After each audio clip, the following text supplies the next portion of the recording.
এই পোস্টটি হলো ধুবড়ী টু ফুলবাড়ি ব্রিজের 69 নম্বর পোস্ট। আর দেখেন ফাইনালি কিন্তু ব্রহ্মপুত্র নদীতে যে পানি শুকিয়ে গেছে, যার ফলে কিন্তু আবারও কাজ করতে পারতেছে, মানে স্টার্ট করে দিছে।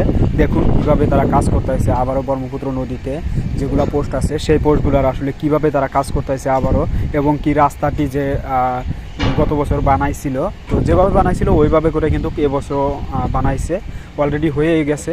আপনাদেরকে দেখাবো সরাসরি এইখানকার যে দৃশ্যগুলো অথবা ভিউগুলো অথবা পোস্টের কাজগুলো যে করতেছে, সরাসরি আপনাদেরকে এই ভিডিওর মাঝে দেখাবো। আপনারা দেখেন এখন এই যে সামনের বস্তুটি যে রয়েছে, এটি একটি লোহার বাংকার।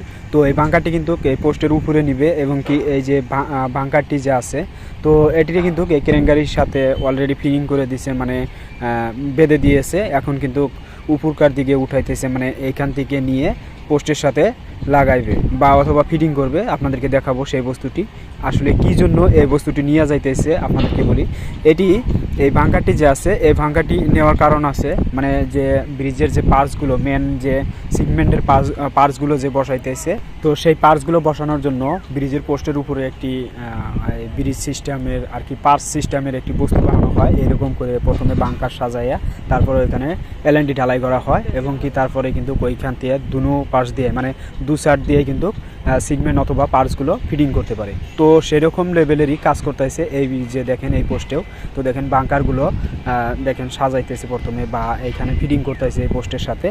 এরপরে কি এই পোস্টে এলএনডি ঢালাই দিবে, মানে আরও কিছু লোহার যে বাংকার আছে, তো সেগুলো এখানে ফিটিং করে তারপরে এখানে উপরে কিন্তু ঢালাই দিবে, মানে এলএনডি ঢালাই করে উপরে ব্রিজের যে পার্টস সিস্টেম যে বস্তুটি, তো সেই বস্তুটি কিন্তু সিগমেন্ট অথবা তৈরি করবে। তো তার জন্য এই যে বস্তুগুলো ফিটিং করতেছে, দেখেন কতগুলো লেবার মিস্ত্রি যে আছে তারা কিন্তু এইখানে কাজ করতেছে, মানে এইখানে যে বাংকার সাজাবে অথবা পোস্টের উপরে যে ব্রিজ বানানোর জন্য যে বস্তুটি বানানো লাগবে, তো সেই বস্তুটি বানাইতেছে। আর দেখেন এই যে ফাইনালি কিন্তু নিয়ে যাইতেছে এই বাংকারটি, দেখেন এই যে লোহার বস্তুটি, এটি দেখেন নেওয়া কমপ্লিট হলে আবার কিন্তু ওই পোস্টের সাথে ফিটিং করবে। তো সেই দৃশ্যটি অবশ্যই আপনাদেরকে দেখাবো, আপনারা ভিডিওটি ধৈর্য সহকারে দেখবেন, তাহলে আপনারা সব কিছু দেখতে পারবেন। আর দেখেন এই যে গাড়িটি যে আছে, এই গাড়িটির সহায়ক কিন্তু মানুষ, দেখেন এই যে মিস্ত্রি দেখেন উপরের দিকে চলে যাইতেছে। প্রয়োজনীয় বস্তু যেহেতু যদি যে কোনো বস্তু লাগে, তো সেগুলো কিন্তু এই গাড়িটি দিয়ে এই পোস্টের উপরে উঠাইতে পারে। এবং কি দেখেন এইখানে যে নদীতে যেগুলো ব্রহ্মপুত্র নদীতে যেগুলো পোস্ট আছে, তো সেগুলো পোস্টে কিন্তু বর্তমান যে সময়, এই সময়ে কিন্তু অনেক কাজ করবে, মানে অনেক দ্রুত গতিতে কাজ করে এগিয়ে নিয়ে যাবে। কারণ আবারও যদি পানি চলে আসে তাহলে কিন্তু কাজ করতে পারে না পোস্টগুলো। তার কারণে কিন্তু এখন যে সময়, এই সময় কিন্তু প্রচুর পরিমাণ এই পোস্টগুলোতে কাজ করবে, মানে এই যে আছে ধরেন নদীর পোস্টগুলো যেগুলো আছে, তো সেগুলার কিন্তু এখন প্রচুর পরিমাণ কাজ করবে।